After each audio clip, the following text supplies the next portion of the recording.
Hi, welcome back on Do It Yourself channel. Today I'm going to show you how to factory reset and a hard reset of your PlayStation portal. So this option can be helpful if you have some problem with the software or your console doesn't work properly. So first of all, you have to click on the right here corner, go to the settings here and go to the system. Yep, there is a reset option here. So let's click on it.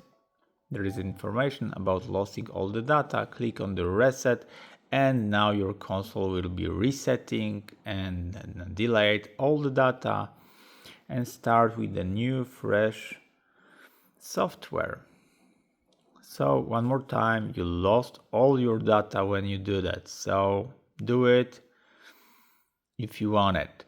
Yep, if you have some issues or problem with the software, then it maybe help you with your problem. Yep. So it's take a little while, so be patient.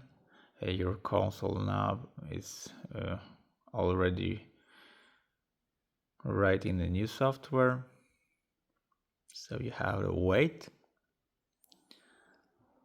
As you see, I don't have making any cut of this video, and that's it.